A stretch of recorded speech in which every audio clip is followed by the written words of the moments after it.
Forward TV. The world is thinking. We have two speakers, so tonight is twice as good as normal. And both of our speakers are from Google.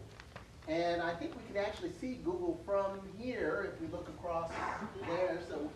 So I guess our theme for our meetings here is we invite people who are within sight of this room.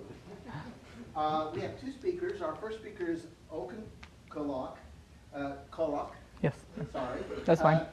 He has a PhD from University of Maryland College Park in computing linguistics. Okan is involved in book search. Yeah, but like computers are kind of popular in Turkey. Yeah, like computer science. Our other speaker is Bill Shillett. I think there are quite a few people in the Bay Area. In Google Research, electrical engineering, computer engineering. Columbia in computer science. They have the tiniest little football field up the northern end of Manhattan. They have the most losing team in football. Absolutely. I have a cousin who's in school there right now. He has been with just about every corporate research lab you've ever heard of, such as Palo Alto Research Center, Bell Labs, Intel Research, and Epix Tau, which was new to me. And his interest is in human-computer interaction, digital libraries, and mobile computing. Let me start us off by welcoming Okan to speak to us.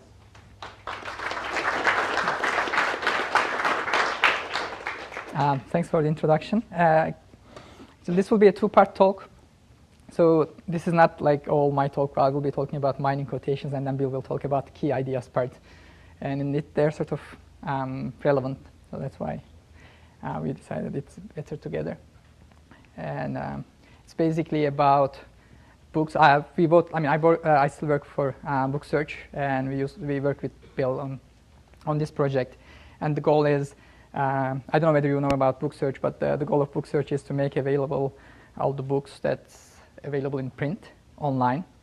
And we have, web is like really big and wide, but we had like 500 years of printed material, which is like contains a wealth of information, and it's getting available as more and more projects are starting up to digitize this content, and the sizes of these collections are getting larger, and we would like to make use of this information. But it's a little different from the current web data because it's hypertext poor, so navigation is difficult.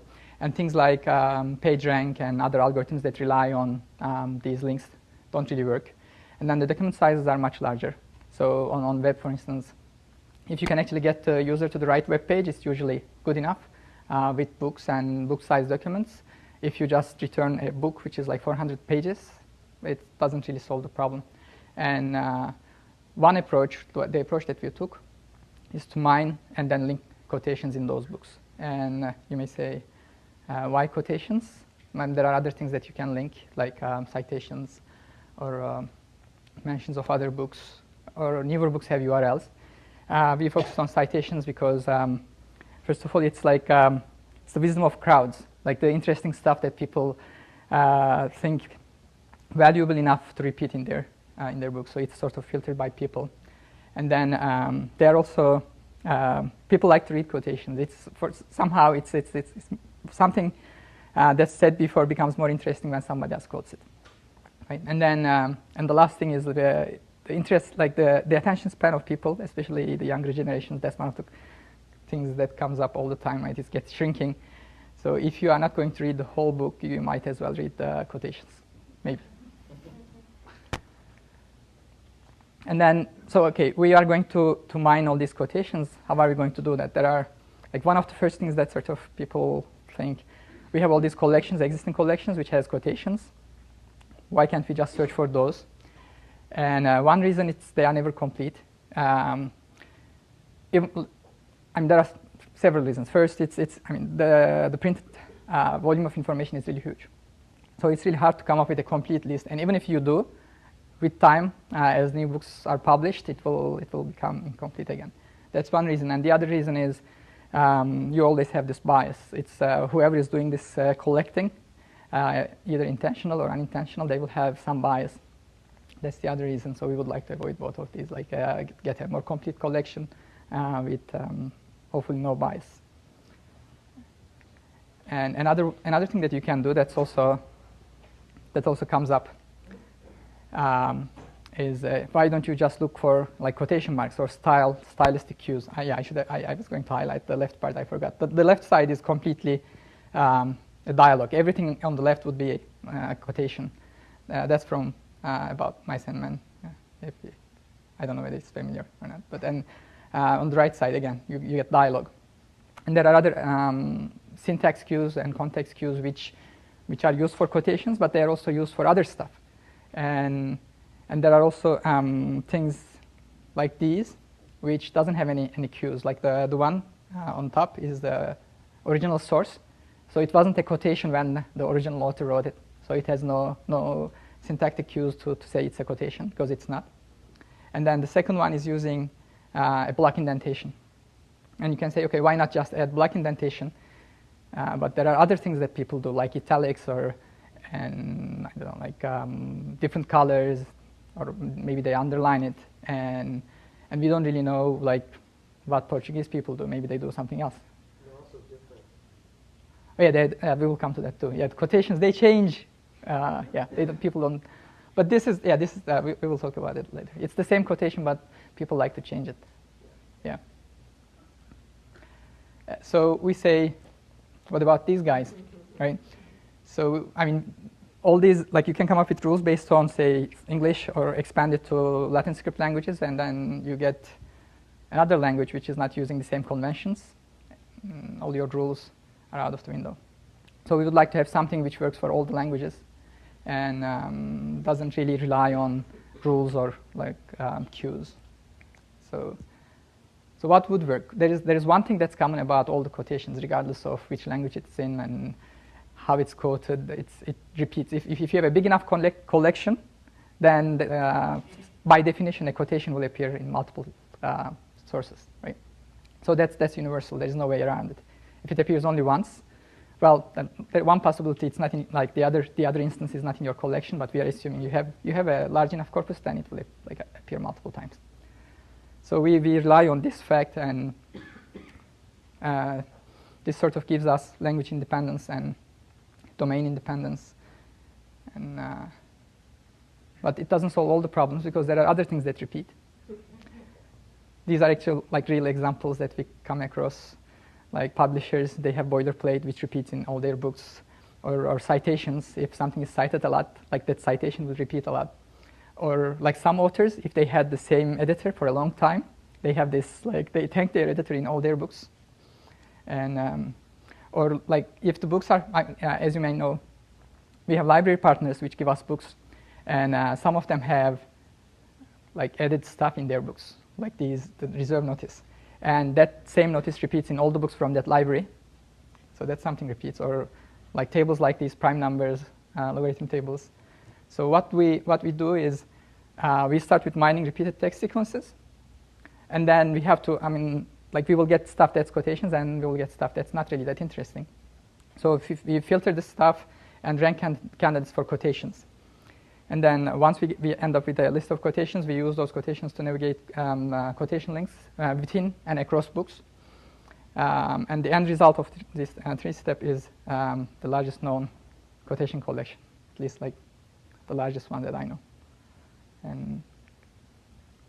But before we move on, I think it makes things a little more clear if we define what a quotation is from our perspective. It's not just Bartlett's or Bonmat's, like things like time is money, and those are also interesting. But there are other things like this example. This is also a real example. It's not really catchy or fancy, but this was quoted by more than 50 people. So at least people who are interested in environment found this valuable and interesting. So if you just ask people, is this a quotation? It probably doesn't really fit the usual definition of quotations. But from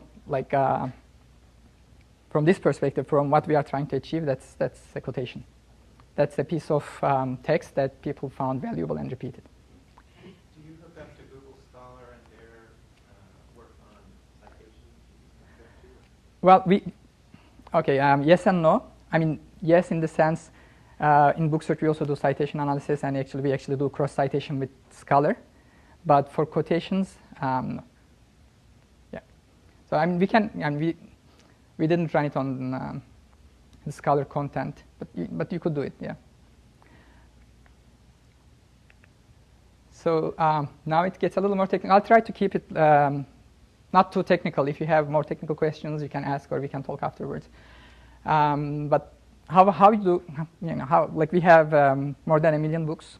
If you say it's average like 300 pages, it's lots of pages. And basically what we are doing is an n-square search, compare every book to every other book, how you do that. And the approach we took is based on shingles, which is overlapping n-grams. And there can be some normalization. You can drop the stop words or normalize case or get rid of punctuation, whatever you feel appropriate. And so for any given text, we come up with all these shingles. And we create this big shingle table where for any given shingle, it gives you all the books where it appears and the position in that book where that shingle appears. And we don't want to carry around text because that's a lot of text. So we just use like hash that value, you get some shingle ID. And during all our processing, there is no text involved after this phase. Once you generate your shingle table, we don't deal with text. So we generate this big table, and in this big table, we have like a shingle ID and all the books and the position in that book, if that shingle appears. You do it with various widths as well? Well, I mean, that's a parameter. You can change the width, but in a given run, it's fixed. Yeah. Well, the surface might be different. If you are doing normalization, let's say a shingle size of 8, on the surface, it may cover more tokens.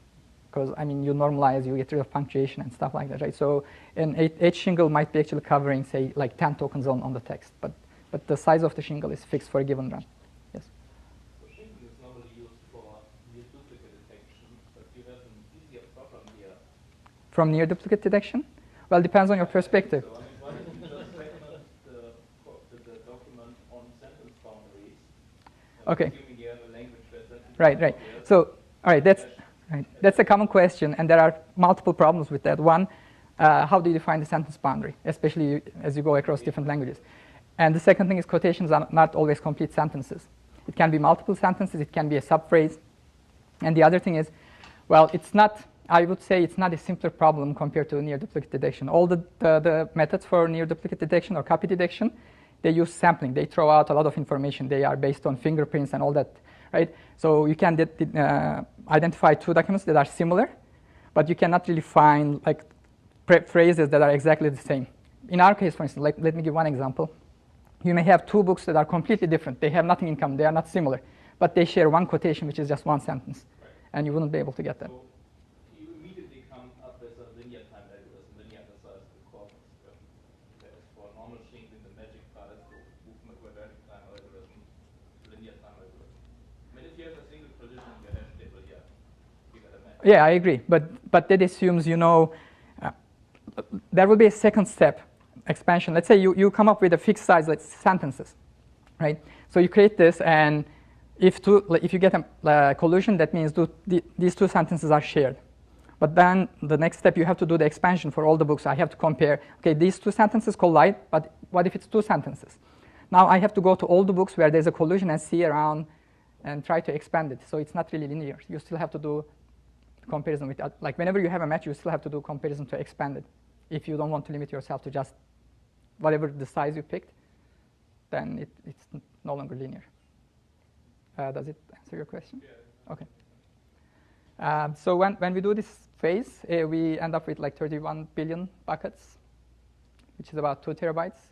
And as I said, this is just integers. It doesn't have text. And the next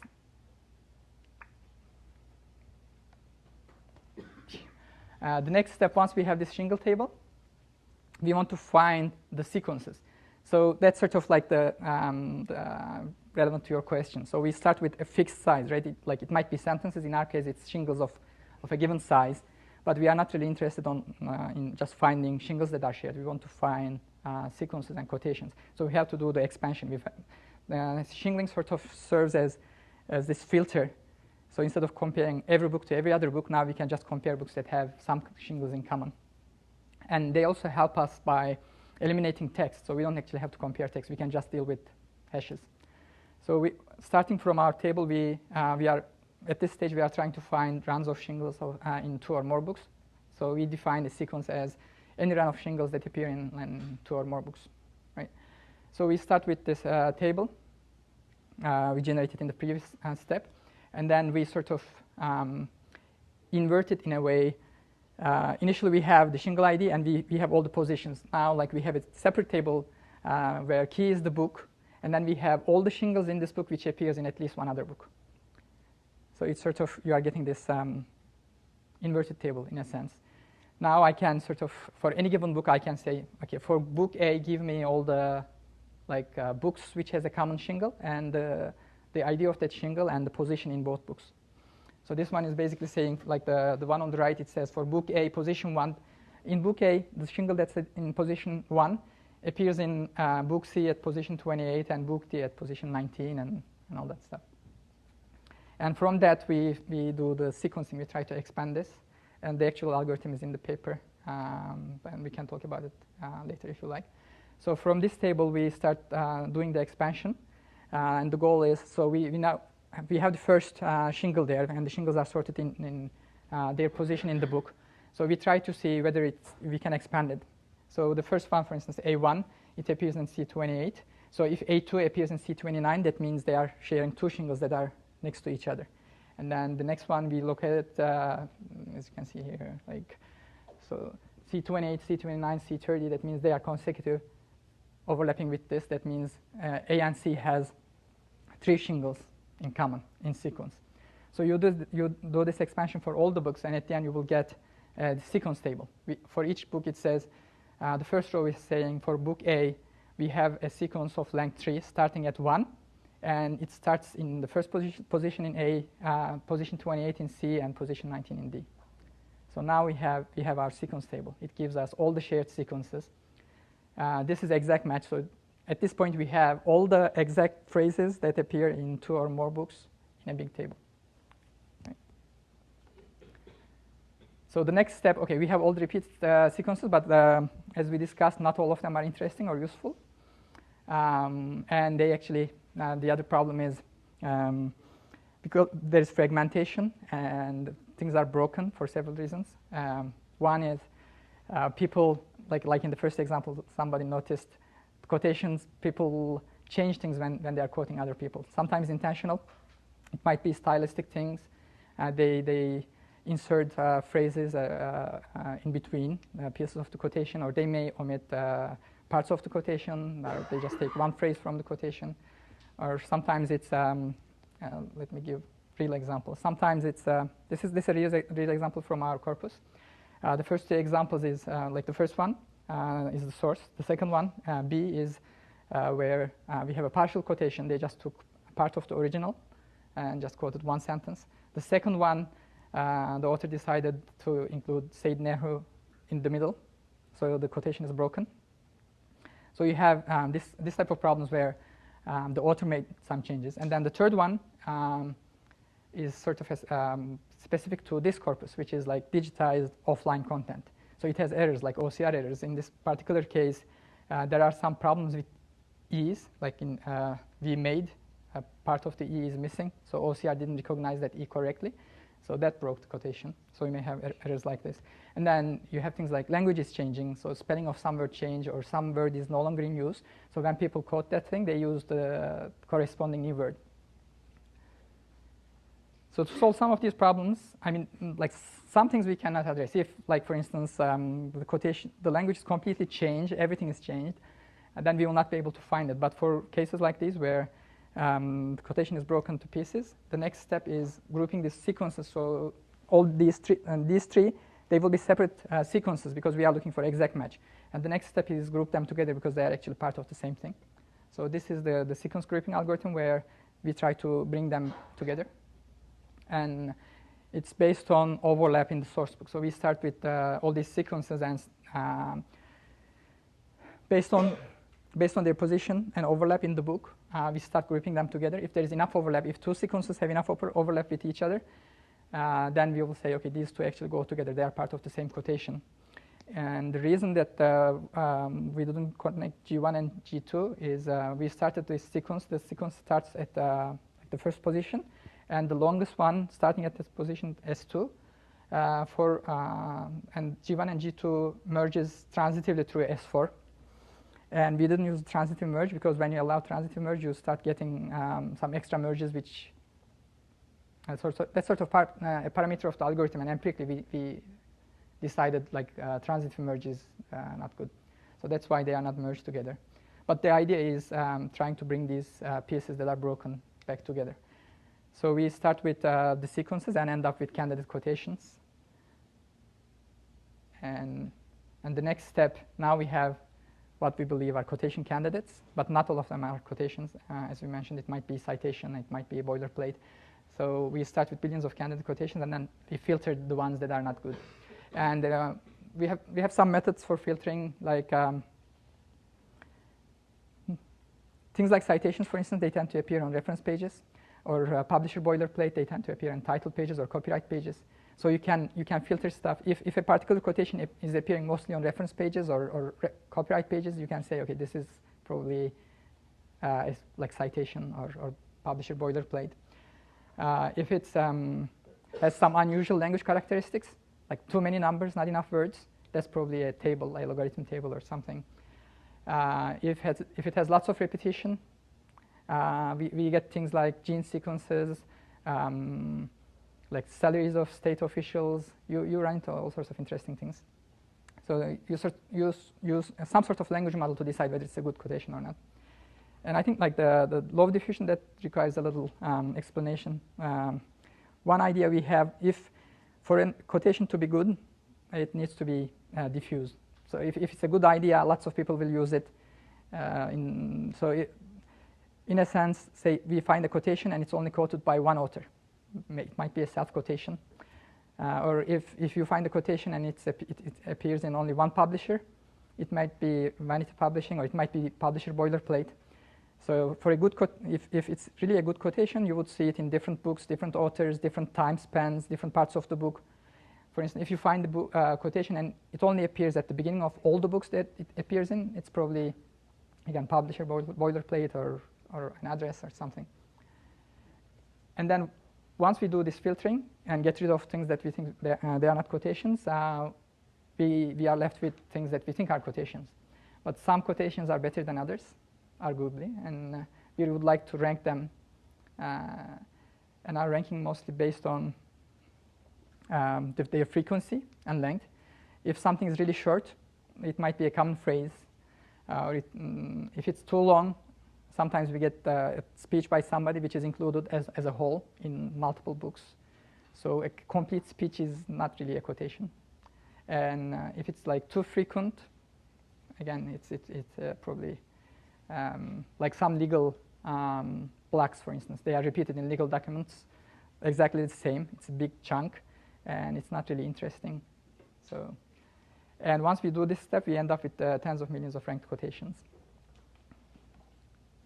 And once we get this collection, the next step is using this collection to let our users navigate between books and inside books. And I will go over the UIs quickly because I have a demo too. So when you are looking at a book, on the side you see, we call it popular passages because when you say quotations, people have a certain idea of what a quotation is. And as we talked about before, it's not exactly what we are looking for. So that's why we called it popular passages rather than quotations. So when you are looking at a book, you see for that particular book the interesting quotation that we find, and where it appears in the book, and how many other books it appears, and time range. And for a particular quotation, the next step, you can go to all the books where we see this quotation in various forms. So I wasn't sure whether we have. I mean, you can see this live at books.google.com currently, and this is an example URL. Yeah, I wasn't sure whether we will have internet connectivity or not. I can click on this, but I guess like it will be safer. I mean, you can go to books.google.com and play with it yourself, but I will just have the canned demo, safer. So when you are looking at a book, on the sidebar we have these modules, and one of them is popular passages. So when you expand it, you will get the top 3 quotations for this particular book that we think is interesting. So you see the page where it appears, the quotation, and the other books where it appears. You can expand it to like top 10 quotations that we find. And because of like the real estate issue here, it's like we don't give the full quotation, it's just part of it. And if you want to see the longer version, if you go to About This Book page, it was on a tab on the left, we have the same information on this page, which gives information about the book, and you have the full quotation, unless it's too long. So if you click on the page number, it will jump to the page where it appears. The beginning of the quotation is highlighted, and on the side you still have the same information. Then you click on this popularity link, which gives you all the books it appears in. So you have the actual quotation on top, and then you have like the book we came from, and these are all like 200 books where the quotation appears. So you have the version of the quotation that appears in that book is in bold, and you have the context in that book. And the reason the number doesn't match, I just wanted to mention this. We default to books that you can view. For some books, we cannot show you the content. So if we show you all the books, for most books, you will not be able to see anything for legal reasons. So that's why we default to the list of books that you can actually see something, but you can actually get all the books. And then you can click on one of the books to see the same quotation in that book in context. And you can sort of like jump from book to book. Like you see another quotation that's interesting, you click on that one, you go to the second quotation, and you see all the books where that quotation appears. So you can either jump between books using quotations, or you can, within a book, you can use the quotation inside that book to move around. Yeah.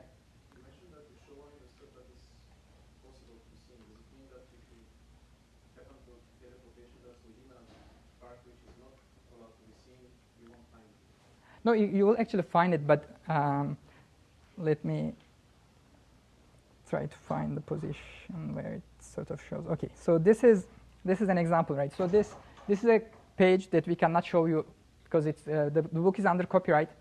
And the publisher didn't give us the right to show you the page. So we cannot really show you the page, but we say, OK, this book on page 10 has this quotation. If you're interested, you may buy the book or go to a library. Yeah. Yeah. So you actually get the books that contains the quotation, but we cannot show you the page. Yeah.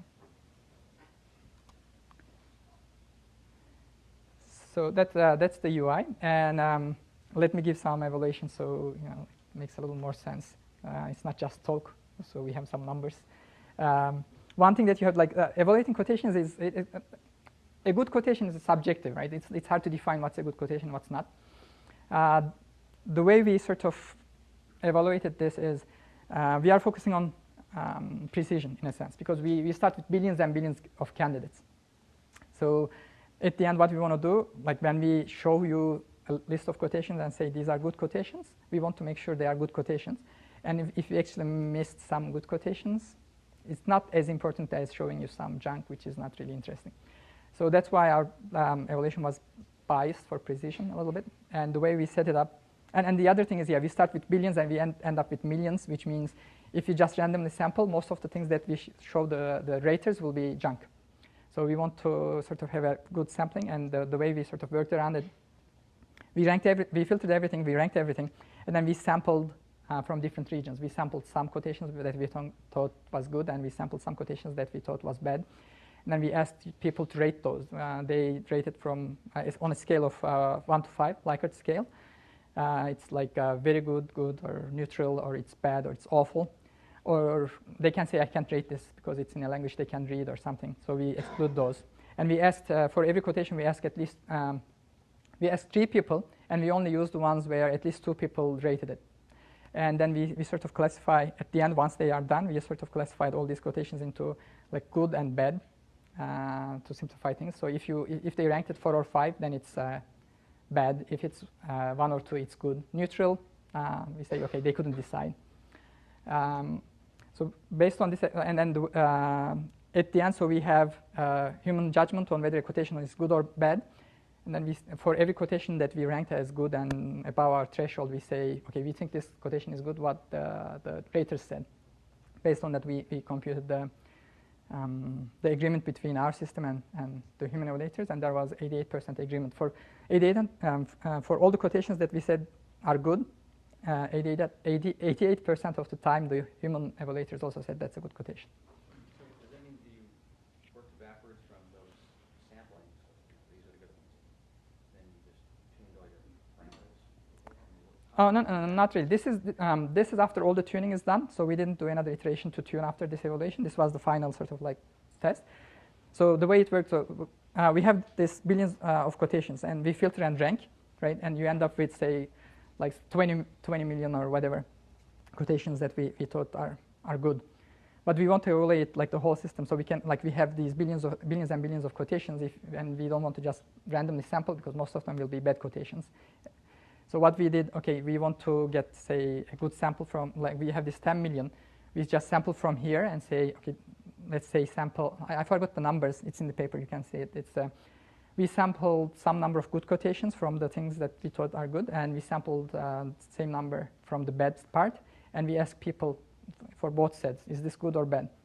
So what we want is for the stuff that we sampled from the good part, we want people to say good, and for the stuff that we sampled from the bad part, we want them to say bad. And this is, as I said, we were focusing on precision. So I don't remember the number for the bad part, but for the good part, for all the quotations, we say good. 88% of the time. The users also said they are good quotations. And did the users have a concept of what was supposed to be good? Yeah, that's also in the paper. So we give them some explanation. So they, yeah. So it basically says a good quotation is something that's, well, it's the exact phrase that we give the raters is in the paper. I cannot really remember on top of my head, but it's something like a good quotation is an interesting, historically important, or something phrase which appears in like multiple books. And yeah, we have the paper, like some copies of the paper. Okay, yeah. So that's sort of the quality evaluation, and then we wanted to compare it with other things that you may use to link quotations. One is the citations, for instance. The other is URLs. Recent books have URLs, so we wanted to see, okay, if you just try to link books using the citation links between them or the URLs that they have, the coverage that you get, I mean the percentage of books which has URLs, or the percentage of books that cite other book, or books that are cited by other books, is lower than quotations. So quotations have a bigger coverage, because I would say the main reason is like citing is usually more prevalent in some fields, less in others. Oh, okay. So it says a quality quotation is usually a brief portion of a written work or speech that is historical, noteworthy, or otherwise interesting. And it says it may be helpful to look at the quotations in context. So that was the definition that we gave the raters.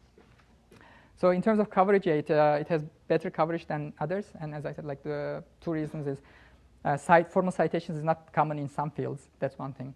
And quotations are, especially for some things, some fields, it's way more natural than giving a formal citation. And in certain fields, especially in social sciences, they mention the work and they quote pieces, but they don't really have formal citations. And the other thing that we wanted to see is whether actual users liked it, because it's live on the live site, so we wanted to compare. And we have some other features which let people navigate between books, like they can see other editions of the books, or they can see related books, or they can see books that are citing this book.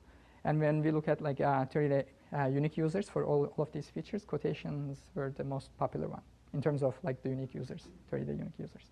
So that this doesn't tell you much other than that, like the users see some value in quotations. So we are not really making any claim saying that like quotations are more important than like citations or anything. It's just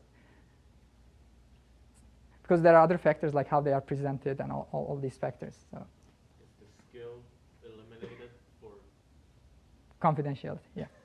That's what I thought. Yeah. And And that's it.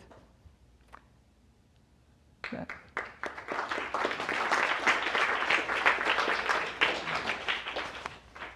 So we can take a couple of questions while I sit up. I'm going to do a second part of this talk about mining ideas.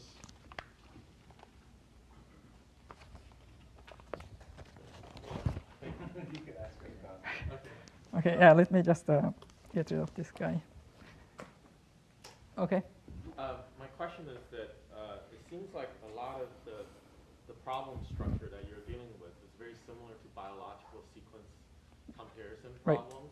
You have the fact that when quotations copy from one place to another, you have genetic mutations. Yeah. So popular sequence comparison algorithms like BLAST, and whatnot seems to have very similar computational problems. Did you look at those? Yeah, we looked at a bunch of things like algorithms from bioinformatics, and we also looked at suffix trees and redundant stuff. And in most cases, their focused biological stuff is the same. For gene sequencing, for instance, you have a really long sequence, but you have one sequence and you are trying to find repeats. In our case, it's sort of the opposite. You have like millions of books. So the scale and whether you can parallelize the method or not was a big factor. So some of the things that were really good on, like suffix trees, for instance, they are pretty good for finding these repeat sequences, but they are really hard to parallelize. You can, I mean, it's in terms of running it on like millions of books in parallel, they were not suitable. Yeah. So that's, I guess that's sort of, they are sort of like the different sides of the coin. In one case, your sequence is really long, and in our case, yeah, you can say a book is also long, but the main problem is we have millions of books, so we have to have something that's easily parallelized. And there is a resemblance between BLAST and the algorithms that we use. BLAST finds, a common piece and then does expansion. So similar to the way we take a shingle and expand it to a sequence. But we have other issues. And if you think about DNA, it's really a much, much smaller database, of information than what we're dealing with here. It's just on the order of tens of millions of base pairs, and I think chromosome 23 might have the most or something. And it's an alphabet of 4 characters, and we have millions. Yeah, we have millions of books. Of hundreds of pages of in hundreds of different languages in much larger alphabet. So just let me say that these algorithms are only practical in massive distributed computation over thousands of machines for many hours. And there's we have a couple of copies of paper, and we'll be glad to send them to anyone who's interested. And you can take them. Any other questions? Yeah. How did you, what shingle size did you end up using, and why did you choose that? I see, okay. Well, I mean, we played with different shingle sizes, but the key observation is, in the ranking part I mentioned, we are not really interested in certain things, like really short phrases that repeats, right? Once you decide, okay, like you decide on a size, I say, I'm not interested in any quotation which is shorter than 8 words or 10 words, then you can just use it as your shingle size, because your shingle size determines 2 things. If you make it too large, you will miss smaller things, but you will have fewer comparisons to make. If you make it too small, like the smallest shingle size, it would be 1 word, right? Then you wouldn't miss anything, but you wouldn't really save any comparison either. You would have to compare every book to every other book. And if you make, say, the shingle size the size of the book, then you will have to compare only identical books. It will be really fast, but you wouldn't find. So we sort of decided on a minimum size. I think in the current run, it was 8. I guess, 8. The shingle size was 8. Oh, and the other thing is, the latest stuff that we talked about here it's not pushed live yet. So if you go to book search right now, some of like the quotations that you see, it doesn't have the new data. We didn't get around to push the new data. Mm-hmm. So you'll see quotations, but they won't look as good as they do. But soon as they will. Yeah. Right. Could you actually use it for searching or at least researching to see who was the original author? Mm-hmm. That's another interesting question. Because there were cases where we have seen where a big chunk was quoted, but never mentioned. Right. So that's an interesting problem. Some people were really interested in identifying those. In that case, for instance, who is the copier and who is the original? It's really hard. And the other, like in the legitimate quotation case, you want to identify the primary source. That's sort of a similar problem, and we looked into it, and in the papers we talk about it. Initially, it seems like a simple problem, but it turns out it's really hard for several reasons. One really strong signal is the publication date. But unfortunately, there are we have metadata problems. You get metadata for the book, but it's wrong sometimes. And sometimes it's the correct metadata, but let's say you have this really old manuscript which was published in 2000, but it was being quoted like 100 years before. So that doesn't work.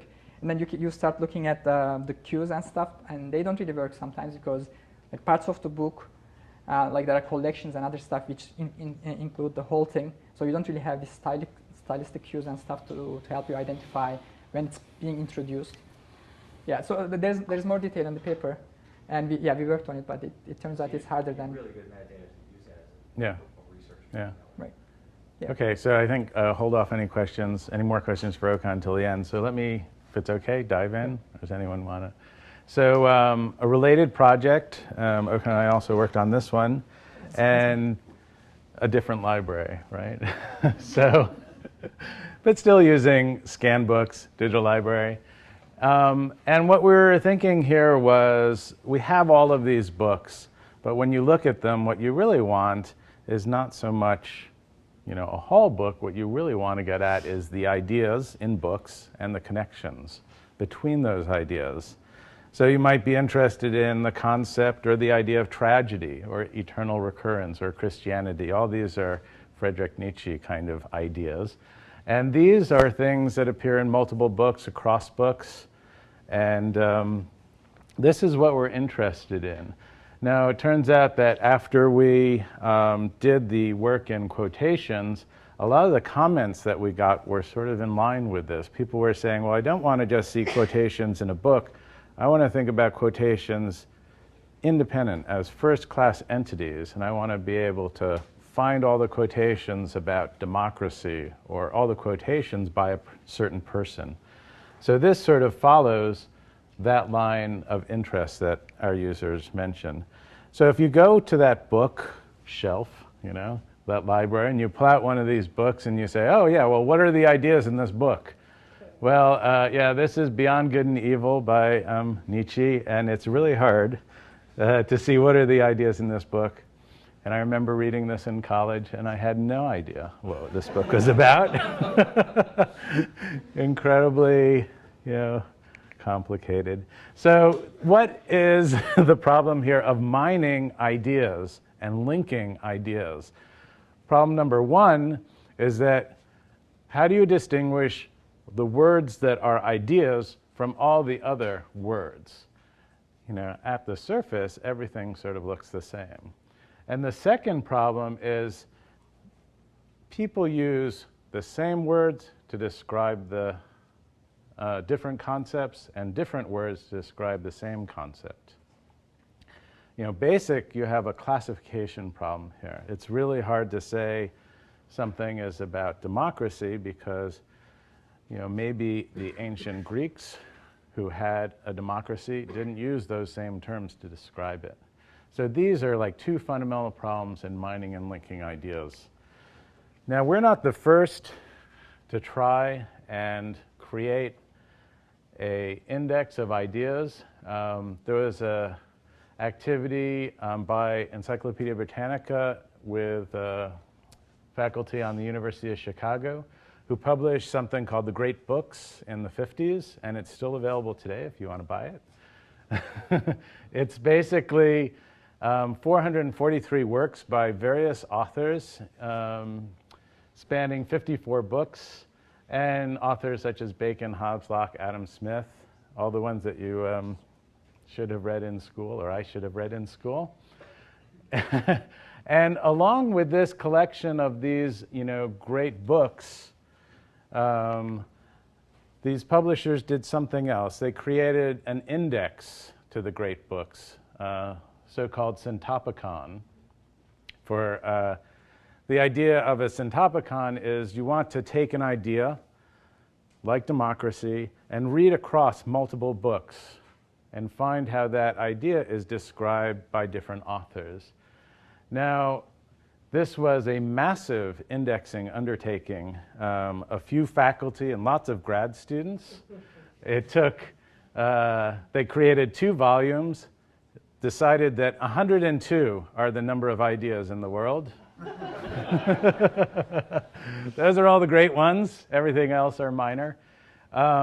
It took them 7 years. They used 50 indexers, 75 clerical staff, and it cost $1 million when $1 million really meant something. You know, what was the housing prices back then? And these are the ideas here.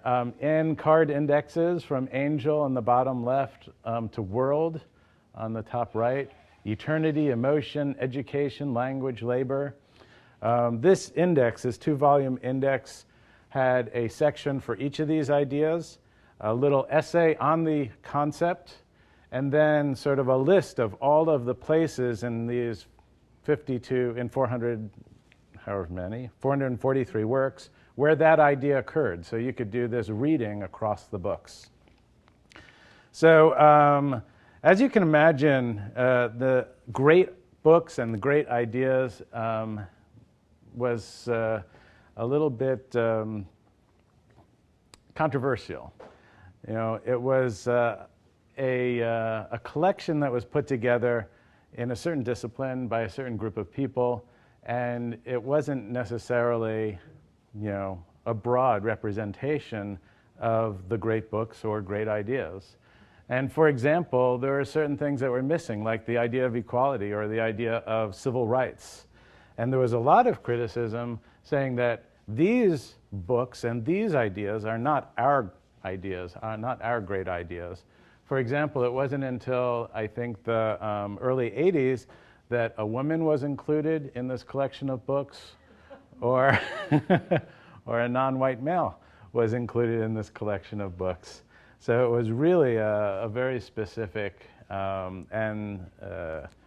selection of works. And of course, it didn't include my favorite books, Freakonomics, Richard Dawkins, and Noam Chomsky for beginners. In other words, it took a snapshot of a very small number of books. It took a snapshot or a selection of a very small number of ideas, and it wasn't a really living thing. And what we were interested in doing was looking at knowledge in general as it grows and continuing to have this ideas and the links between ideas. So our approach built on top of this notion of mining quotations, when you have millions and millions and millions of quotations, what we considered was that quotations really reflect popular ideas. Popular quotations, things that are used from author to author to author to author, represent important ideas. I mean, they're quoted because they mean something. And in addition, the terms in all of these instances of the quotation, the author introduces the quotation text. In the introduction for that quote, there will be some descriptive terms, and those are good labels for this quote. So basically, this is problem number 1. How do you distinguish words that are ideas from other words? And this is problem number 2. How do you create a way of labeling ideas so that somebody who talks about an idea with one terminology and one discipline and another person who talks about that same idea in another discipline, we can have those two terms linked to the same idea. So this is the UI. This is experimental. This isn't live. This is in the back room. And what you see here is something that looks a little similar to what we're doing with quotations. But instead of searching for books, what you do is you enter a key term and you search for quotations/ideas. And what we're trying to do here is, without editors from Encyclopedia Britannica or University of Chicago, we want these ideas to emerge. And let me sort of zoom in on what this UI is doing. So A is where you enter a term. In our case, we entered space race. I know it's not like as interesting as democracy or freedom, but we wanted to like pick something that was pretty like far out and see if we actually still got reasonable results. And what you do is you enter a term, space race. Here is all the quotes that have been labeled with space race. That's one small step for a man, one giant leap for mankind. Here, men from planet Earth first set foot. We chose to go to the moon. So basically, here's one quote, another quote, another. This quote appears in 323 books. This one appears in 136. Here is a representative book for this quote. What's the 1868 book that quotes? Pay no attention to the to the man behind the curtain. This is a classic metadata error. Oh yeah. So it turns out that this quote it was written up recently in the New York Times. He said, "That's one small step for man, one giant leap for mankind," and it's been quoted without the A, but the actual statement was a man, and so you have both versions around. So this 1868 is from metadata errors. So metadata errors like this, like one. Yeah. Yeah. So. Yeah. So we have series of periodicals. You know, it might be something like I don't know, National Geographic or some like the Literary Review or some other series, and the metadata says that this publication date is 1868. Well, it happens that the first issue or the first volume was published in that date, and so these are data cleaning problems that we have to deal with. Obviously, it isn't 1868. So there's two things going on here. So you type in the space race, you see a list of quotations. Along here you see, it says see also, Apollo 11, Buzz Aldrin, Edward Aldrin. And what this is doing is, for this quote, it's found these words near all the instances of the quote. And that's, I'll explain that in more detail. But basically, here's a place where you can pivot and say, I started with space race, now I want to go to Buzz Aldrin and see quotes about that, or Richard Nixon. This is, for each quote, has key terms, and the key term space race has its own key terms. So there's two ways that you can sort of pivot. You can pivot locally on a quote, or you can pivot sort of globally on this key term. And I'm going to talk about that, variations on that. So the problem here is, how do you extract these key terms from a quote? So here we have a quote. Although we may never know with complete certainty the identity of the winner of this year's presidential election, the identity of the loser is perfectly clear. Yes, this is a quote from Justice Stevens' opinion, Bush v. Gore.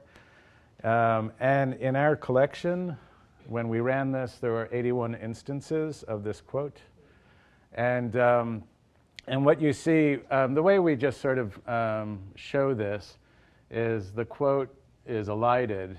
And what we're really interested in showing you is the different context that appears with this quote. So this book introduces this quote with these words, as Justice John Paul Stevens wrote in a blistering dissent, blah, blah, blah. So when you look at these in aggregate, here's one quote, 81 instances of that quote, 81 uses. When you look at the context of the quote in aggregate, and you do key term extraction, statistically, what pops out are the author of the quote, the attribution, concepts, related people. So basically, this is sort of a wisdom of the crowds effect. A lot of authors are mentioning similar terms around this quote. And this gives you sort of this problem of synonymy and using different words to mean the same thing. I keep on pointing at the screen, obviously. So when we did this, we have the question, well, we know what the text of the quote is. What is the context? It can be the whole book. It can be a couple of words. It can be thousands of words. So what we wanted to do was, the goal is to capture attribution and the concept labels. And, you can imagine if you go too small, you might not get enough labels. If you go too big, it might be too many labels. What we ended up doing was a few hundred bytes before and after each instance of the quote. And it turns out that just a few hundred bytes gives you lots of words to work with. In 81 instances, if you have a few hundred bytes, you have over 1,000 words. Yeah? Is your algorithm sensitive to like structural changes in the source, like will it cross a chapter boundary, will it cross a section boundary in the text? No, it's not sensitive to that. We linearize the text, right? You can say, if I say anything wrong, or if it just sounds good, you should agree. So obviously this is another place where there's like an expensive operation over text. So we can't necessarily do large amounts of text without incurring like lots of machine hours. And we theorize that there's diminishing returns with more context. So you could use 20 words, or you could use 100 words, 1,000 words, whatever. But what's going to happen is you're going to get less and less good key terms that are further away from the quote. It's sort of, in theory, it sounds good. This is an area for research, future research, on what really defines the context of a quote. So it turns out that there's a hard problem here, which is separating the quote from the context, the text from the context. Is a nasty problem. And the reason it's nasty is because key term extraction really deals with a statistical selection of words that repeat. So if you see a word that repeats 3 times, 4 times, it's like, whoa, this is an important word. It's been repeated. But if you have any part of the quote that you don't know is part of the quote that's hanging out there as part of the context, all of a sudden those words start looking like key terms.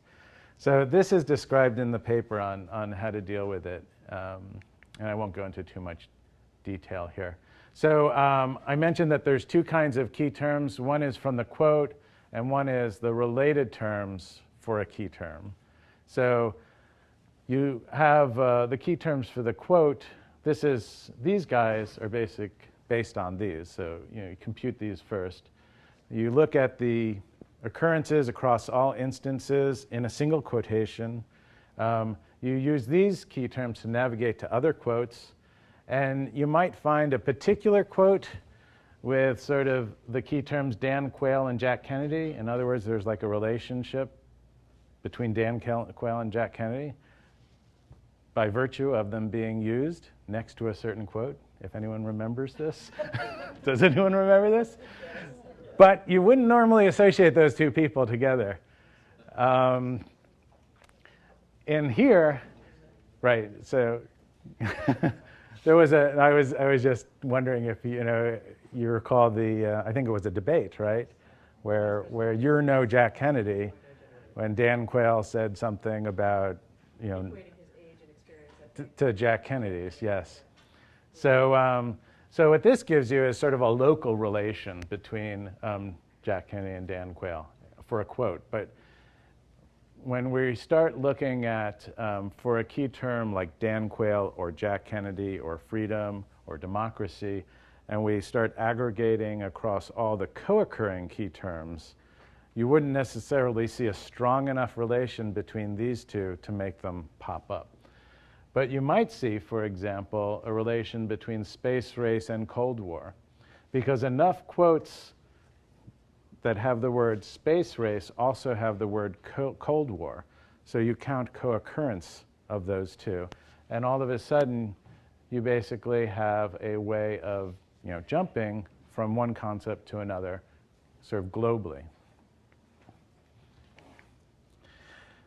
So, again, wisdom of the crowds. I want to emphasize what we're doing here has this quality of all of the authors have done some work in selecting interesting bits of information and copying it into their books. And they've all done some work in providing a context for that. And so this very much has the quality of a smart crowd kind of system. It's diverse. That these authors didn't, they're very varied. It's all the books, basically. Decentralized. We have a way of summing it. We have this way of just counting the number of quotations and also counting the number of key terms. They're independent. These authors didn't talk to each other that much. And so, basically, this is a style of crowd behavior that we're able to capture. So I want to mention just a couple of areas of future work. One of them is we have a relation now between ideas, or key terms between ideas. And this is what I did was I started with Stanley Milgram, who was a social psychologist at Yale, who devised the concept of 6 degrees of separation. And he did these experiments where he sent out letters to different people and had those people send letters to other people in order to find a chain of people who know other people who know other people.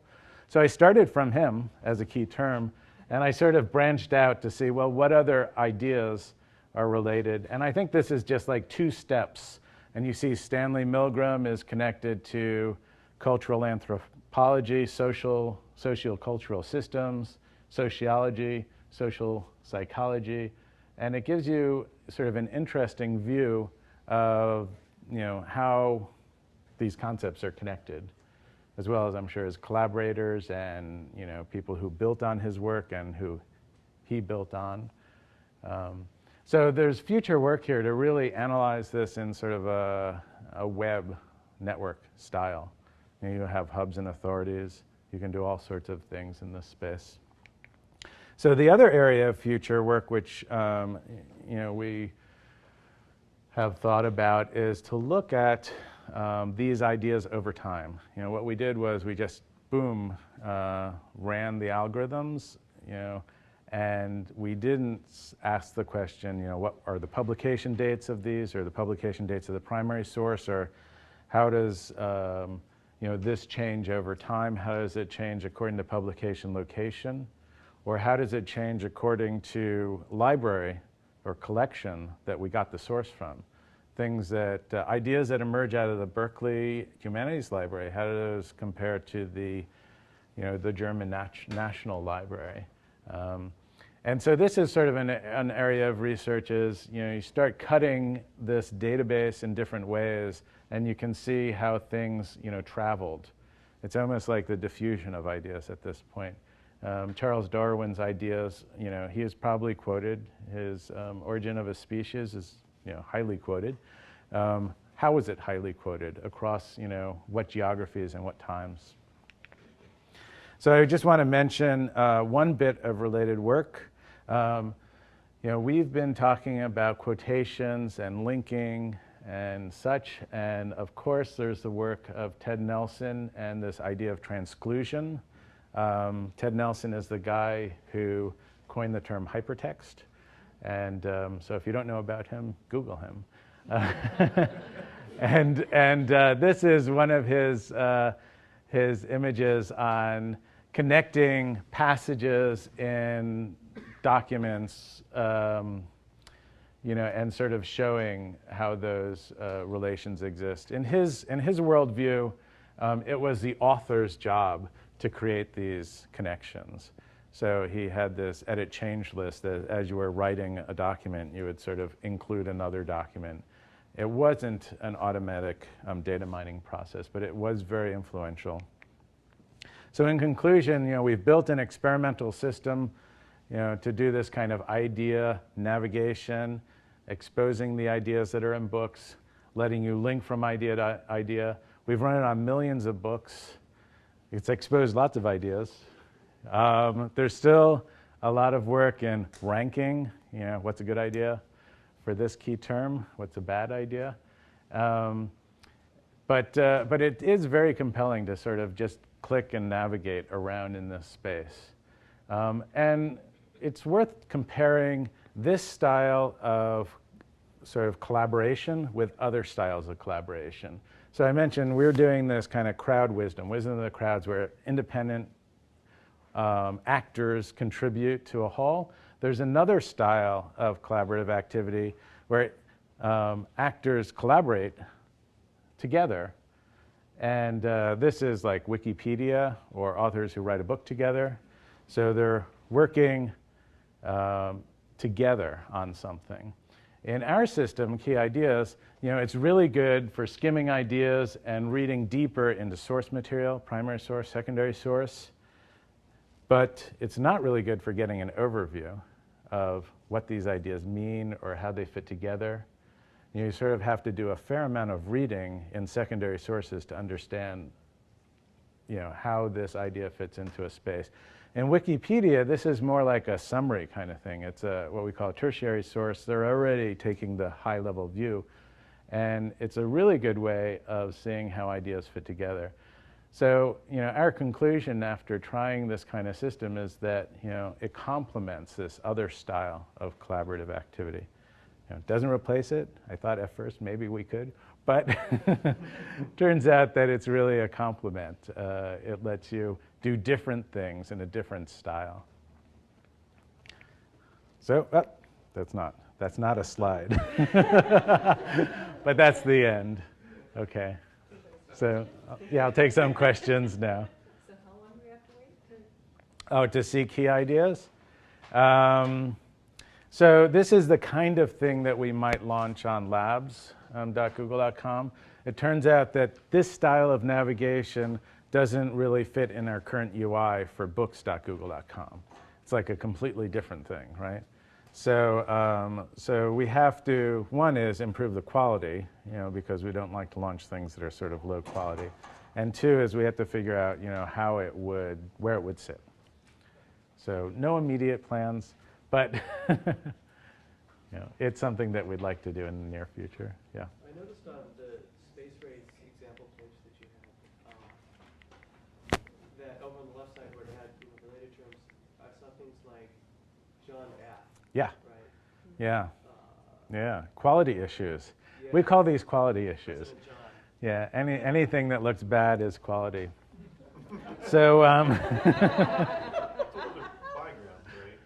Yeah. So this is a problem with our key term algorithm, our key term extractor.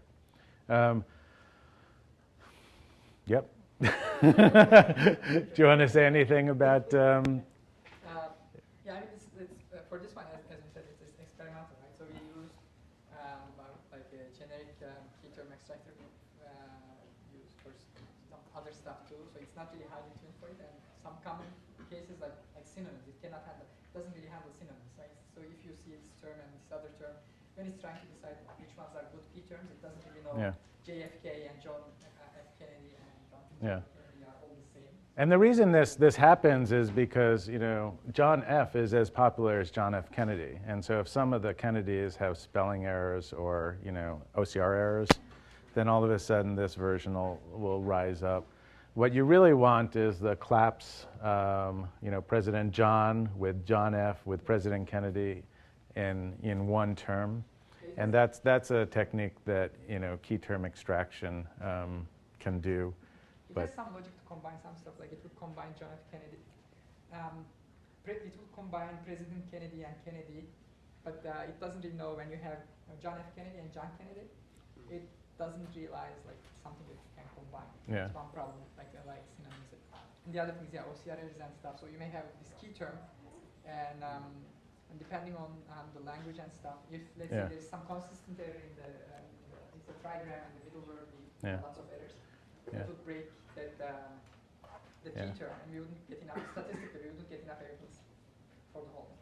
Speaking of OCR errors, does Google have an effort to develop mechanisms to correct those? Yeah. Oh, yeah. A lot of them are corrected, and the OCR is improving, constantly. If they're common recurrences, like John F. recurring many times, then you could have those, you could look at what they point back to, the source documents they point back to. Yeah. They point back to those same source documents, then you could say they're probably the same Yeah. concept here. Yeah, so the basic problem here, I would say, is that we're using a traditional key term extractor in a situation that that these extractors weren't designed for. Yeah. Things that have dirty text, things that have the text and context issues. So it's basically we need sort of a more custom key term extractor for this application. How are you doing on attributing these quotes? For example, How are we doing at it? yeah. Like good or bad type answer? It's different. I mean, you've got Yeah, yeah. Edward So actually, this technique of key term extraction gives us one of the clues for attribution, which is people's names. So you combine, the recognition of, well, Buzz, Aldrin, Edwin, same guy. You could actually know that there's a high probability, if you know this is a person's name, that the highest positioned person's name is probably also the author of the quote. So this is one of the clues that we can use. The other is you can look at the author of the books that have the, Ocon was mentioning earliest publication date and other things. So we have a reasonable, we actually look at attribution as a ranking problem rather than a classification problem. So we believe that if you look at all of the names of people that are that could have spoken the quote, you sort of want a confidence for each of those names. Sometimes quotes are misattributed. In that Supreme Court one, often one of the other justices who just signed the opinion is attributed as the author. One of the things that sort of complicates attribution is, like in the whole thing, we try to make it language independent because we have like hundreds of languages in the collection. Yeah. So that's why we don't want to use things like if the quote is introduced as Lincoln said something, right? It's really good clue, right? But once you go in that direction, then it's like, okay, it works for English now. What are we going to do for other languages? And then you have misattributions. They say, okay, Lincoln said this, but it's actually not Lincoln, somebody else. So that's why we try to make it more statistical than, say, the language. Yeah. And stuff like that. And so we have hundreds of different languages in this collection at books.google.com, and so we don't want to spend the rest of our lives having to support each of those with some language-specific feature. So how does this compare with like probabilistic topic models, like late semantic analysis or?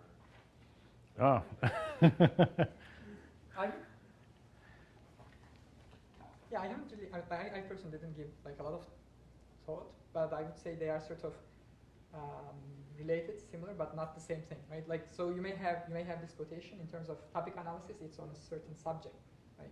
But it can still have all these keywords, even in a system that we can assign multiple subject labels. You may still have keywords that wouldn't be like subject labels for that quotation. So I would say they are similar, but it's not the same problem. Mm-hmm. But we've seen similar kinds of networks of topics in that work, right? Yeah. So there is, this connection of key terms that represent something is sort of related. The way that we get there is sort of different. The entities that we're operating over are different. This kind of thing it goes back as far as something like an MX machine, Mm-hmm. or even some of the cards. But the idea there was it was your personal creation for your own purposes. Yeah. So is somebody working on a program that you have locally, you have a indefinitely large file, but you're using all Yeah. of your work as sort of a back end for it? Yeah. Yeah, so great idea. So I think what we've just talked about is we have this massive library, and what would be nice is if we could take sub-collections out of that library. Instead of just looking at sort of the most popular quotation or idea in all the books, what's the most popular one out of this library or my library? We currently have a method of creating my library in books.google.com where you sort of add book titles into a list sort of like the Amazon list of books. And what you can then do, the idea being, if we had this larger database, you create views onto the database of these sub-collections. And I think it would be, particularly interesting because collections are, highly selective. Like the librarians actually do stuff when they add a book to a library. Right. So it's, it's useful actually to say, well, what's going on with the Vatican Library and ideas, and what's going on with, the Humanities Library at Columbia. How do these libraries, Humanities Library at Columbia, compare to the Berkeley Library, I'm sure they're different just because East Coast and West Coast are so different. But how else? Yeah. Here's a philosophical thought. There are many more authors today than there were 100 years ago. Yeah. They have more time and even sufficient network. And so it is more likely that newer books will be quoted than older books because they do quote things which are of current interest. And but presumably 10 years from now you will find much fewer quotations of current books. I mean, there will be distribution. Right. Yeah, so this is one of the issues we have to deal with when we talk about ranking a quotation. So, if you rank a quotation that was written 100 years ago, it's had lots of opportunity to be quoted, but the quotation from... yes. But like the most popular book that we have in quotation collection is Bible. So some books, they actually use time to get more popular. I mean, yeah. Information between the quote and the quoter. Yeah. The piece that is quoting should be a fact then. Yes. Yes, and By ideally... reading the last paragraph of your conclusion, it's just so provocative. I think it should be on this recording. Oh, okay. So you can send mail to Okan or myself for copies of these papers. One is on the mining of quotations, and one is on the key ideas. These are going to be presented at the Joint Conference on Digital Libraries and Hypertext in June? June 16th to... In Pittsburgh, if you want to come. If not, you can send us mail. And we also have 10 copies. So we used to have 10 copies. It says, hypertext is an enchanting device that convinces intellectually and viscerally that the act of creating and traveling connections is a part of being human. So flowery prose, I'm sorry. However, it provides this mostly for recently authored knowledge. What new experiences might exist between the individual and the sum of human knowledge? From this research, we hope to start a discussion on our relationship with old texts and the role of the old world of quotations in the new world of links. So the whole paper is not so flowery. It's just the ending. So thank you very much.